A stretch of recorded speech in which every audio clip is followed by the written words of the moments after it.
dating bida ng Twin Hearts na si Joshua Dionisio, ikinasal sa matagal ng karelasyon. Maligayang pagbabalik, Star Pulse is a Fam Pilipinas, ang iyong pangunahing mapagkukunan para sa pinakabago at pinakamainit na balita sa libangan sa bansa.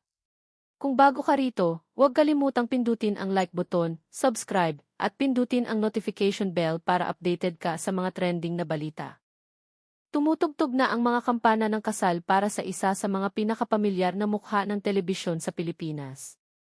Opisyal nang ikinasal ang dating bituin ng Twin Hearts at TV host actor na si Joshua Dionisio sa kanyang matagal ng kasintahang si Eliza Yu, na siyang simula ng isang magandang bagong kabanata sa kanilang buhay. Ang mga tagahanga na lumaki sa panonood kay Joshua bilang isang child actor at teen star ay nasorpresa nang kumalat online ang mga larawan at video mula sa kanilang intimate wedding. Mula sa isang simple ngunit eleganteng seremonya hanggang sa kanilang nakaka-inspire na 8 taong kwento ng pag-ibig, napakaraming dapat ipagdiwang sa nakakaantig na milestone na ito. Manatili sa amin hanggang sa huli habang binabalikan namin ang paglalakbay ni Joshua Dionisio, mula child star hanggang sa dedikadong asawa, at tuklasin ang mga nakakaantig na detalye sa likod ng kanyang di malilimutang araw ng kasal. Yengi malalaking balitad si kasal. Tunay na umiibig ng magpalitan ng mga panata sina Joshua Dionisio at Eliza Yu noong Hulyo 17, 2026. Ang masayang balita ay naging publiko matapos ibahagi ni Eliza ang ilang mga kwento at highlight sa Instagram na nagtatampok ng mga muling naipost na larawan at video na kuha ng kanilang mga bisita sa kasal. Sa halip na isang ingranding okasyon na puno ng mga kilalang tao, pinili ng magkasintahan ang isang intimate na selebrasyon na perpektong sumasalamin sa kanilang mga personalidad. Si Joshua ay mukhang walang kupas at elegante sa isang tradisyonal na barong Tagalog, na niyayakap ang kulturang Pilipino sa isa sa pinakamahalagang araw ng kanyang buhay. Samantala, ginulat ni Eliza ang lahat gamit ang kanyang minimalist na puting damit pangkasal, na nagpapatunay na ang pagiging simple ay maaaring maging napakaganda. Nagliwanag ang kaligayahan ng mga bagong kasal habang nagdiriwang sila na napapaligiran ng kanilang malalapit na kapamilya, kamag-anak at mga mahal na kaibigan. Bawat ngiti, bawat yakap, at bawat tapat na sandali na nakuha sa buong selebrasyon ay sumasalamin sa tunay na pagmamahal at pasasalamat. Isang simple pero magandang pagdiriwang. Maraming tagahanga ang humanga sa desisyon ng magkasintahan na panatilihing simple at makabuluhan ang kanilang kasal. Hindi tulad ng mga marangyang kasalan ng mga kilalang tao na kadalasang nangingibabaw sa mga headline, sina Joshua at Eliza ay nakatuon sa kung ano ang tunay na mahalaga, ang kanilang pangako sa isa't isa. Ipinakita ng mga larawan mula sa reception ang mga di malilimutang sandali. Nasaksihan ng mga bisita ang emosyonal na unang sayaw ng magkasintahan bilang mag-asawa, isang sandali na puno ng mga ngiti, tawanan at taos-pusong emosyon. Tampok sa reception mismo isang mainit at malugod na kapaligiran. Sa halip ng mga magarbong dekorasyon, itinampok ng pagdiriwang ang pamilya, pagkakaibigan at pagmamahalan. Ang mga dumalo ay nagbahagi ng mga nakakaantig na larawan ni Joshua at Eliza na masayang nakikisalamuha sa mga bisita, nagpapasalamat sa lahat ng naging bahagi ng kanilang espesyal na araw. Ang matalik na kapaligiran ay nagparamdam sa bawat sandali na mas personal at hindi malilimutan. Yan kanilang pribadong kwento ng ibig. Isang dahilan kung bakit nagulat ang maraming tagahanga sa kasal ay dahil palaging iniiwasan ni Joshua at Eliza ang kanilang relasyon sa spotlight. Bagamat paminsan-minsan ay nagbabahagi sila ng mga larawan ng magkasama sa social media, bihira nilang pag-usapan sa publiko ang mga detalye ng kanilang pag-ibigan. Sa loob ng maraming taon, alam lamang ng maraming tao na masaya si Joshua sa kanyang personal na buhay, ngunit kakaunti ang isiniwalat tungkol sa kung paano nabuo ang kanilang relasyon. Ang misteryong iyon ay lalong nagpainit ng kanilang puso sa anunsyo ng kanilang kasal. Minsan, ang pinakamatibay na relasyon ay ang mga tahimik na nabuo, malayo sa atensyon ng publiko. Sina Joshua at Eliza ay naging buhay na patunay na ang pag-ibig ay hindi palaging nangangailangan ng patuloy na publisidad upang umunlad. Paano sila unang nagkita? Mas maaga ngayong taon, noong Pebrero 7, sina Joshua at Eliza ay gumawa ng isang bihirang paglabas sa telebisyon ng magkasama bilang mga panauhin sa segment ng Eat Bulaga. Jimmy 5, Laro ng mga Henyo Lover. Sa panauhing iyon nila sa wakas ibinahagi ang kwento kung paano nagsimula ang lahat. Ayon sa magkasintahan, 8 taon na silang magkasama. Nagsimula ang kanilang kwento ng pag-ibig sa isang nakakagulat na ordinaryong paraan. Ipinaliwanag ni Joshua na ang kanilang unang koneksyon ay nangyari sa pamamagitan ng social media. Pareho silang napansin ang isang magkakaibigan sa isang post at kalaunan ay nagkakilala online. Gayunpaman, ang kanilang unang tunay na pagkikita ay nangyari noong Foundation Week ni Joshua sa paaralan. Isang magkakaibigan ang nag-imbita kay Eliza na tumulong sa isa sa mga kaganapan ng paaralan. Ang pagkakataong iyon ang naging unang pagkakataon na nagkita sila ng harapan. Naalala ni Joshua na pagkatapos ng unang pagkikitang iyon, madalas nakasama ni Eliza ang kanilang magkakaibigan. Bilang resulta, natural na mas madalas na nagkikita sina Joshua at Eliza. Unti-unting naging mas malalim ang pagkakaibigan. Nang walang pinipilit, patuloy na lumago ang kanilang ugnayan. Kalaunan, ang pagkakaibigang iyon ay namukadkad sa isang pangmatagalang relasyon na ngayon ay humantong sa kanila sa kasal. Isa itong paalala na kung minsan, ang mga pinakamakahulugang kwento ng pag-ibig ay nagsisimula sa mga pinakasimpleng pagtatagpo. Mula at say bata hanggang asawa.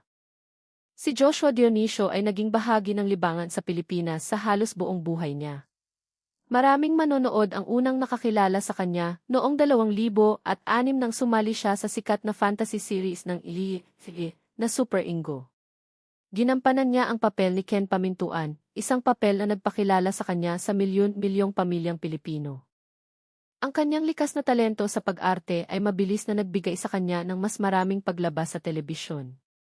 Lumabas din si Joshua sa ilang episode ng matagal ng drama anthology na Maalaala Mo Kaya, kung saan ipinakita niya ang kanyang versatility bilang isang batang performer. Habang patuloy na lumalago ang kanyang karera, dumating ang isang malaking pagkakataon noong 2009. Lumipat si Joshua sa EVE Network at naging bahagi ng adaptasyong Pilipino ng sikat na Korean drama na Stairway to Heaven. Doon, ginampanan niya ang mas batang bersyon ni Cholo, ang karakter na kalaunan ay ginampanan ni Dingdong Dantes. Ang kanyang on-screen partner ay si Barbie Forteza, na gumanap sa mas batang bersyon ni Jody, na orihinal na ginampanan ni Rian Ramos. Agad na nakuha ng kanilang chemistry ang atensyon ng mga manonood. Ang tagumpay ng Twin Hearts. Dahil gustong-gusto ng mga manonood na makita sina Joshua at Barbie na magkasama, muling pinagpare sila ng network sa ilang matagumpay na proyekto. Isa sa kanilang pinakamalaking kolaborasyon ay ang First Time, ang dramang nakatuon sa kabataan na nagtampok sa buhay at relasyon ng mga kabataan. Di nagtagal, si Joshua ay naging isa sa mga pamilyar na mukha ng sikat na seryeng pang-teen na Twin Hearts na ipinalabas mula 2010 hanggang 2012. Itinampok sa palabas ang mahuhusay na batang artista na kinabibilangan nina Barbie Forteza, Jake Vargas, Bia Binin, Joyce Ching, Christopher Martin, Derek Monasterio, Luis de los Reyes, Lexi Fernandez, at Alden Richards. Para sa maraming tagahanga, ang Twin Hearts ay naging isa sa mga natatanging programang nakatuon sa kabataan ng kanilang henerasyon. Ang mga pagganap ni Joshua ay nakatulong upang maitatag siya bilang isa sa mga promising young stars ng EVE. Gives maraming EVE proyekto dito hindi malimutan. Patuloy na nagtulungan sina Joshua at Barbie sa ilan pang mga proyekto sa telebisyon. Lumabas sila sa Nita Negrita noong 2011. Nagkasama rin sila muli sa Ikaw Lang Ang Mamahalin na ipinalabas mula 2011 hanggang 2012. Ang mga proyektong ito ay lalong nagpalakas sa reputasyon ni Joshua bilang isang maaasahang batang aktor na may kakayahang gumanap sa parehong dramatiko at romantikong mga papel. Kahit na lumipas ang mga taon, maraming manonood ang patuloy na naaalala siya bilang isa sa mga minamahal na teen star ng kanyang henerasyon. Sa kasalukuyan, habang umuunlad ang kanyang karera, nananatiling sumusuporta ang mga tagahanga habang papasok siya sa kapana-panabik na bagong yugto ng buhay. Ikinagdiwang ng AFC tagahanga din masasayang balita.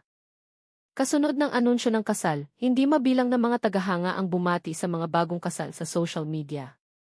Maraming matagal ng taga-suporta ang nagpahayag ng nostalgia, matapos makita si Joshua na nagsisimula ng isang bagong kabanata.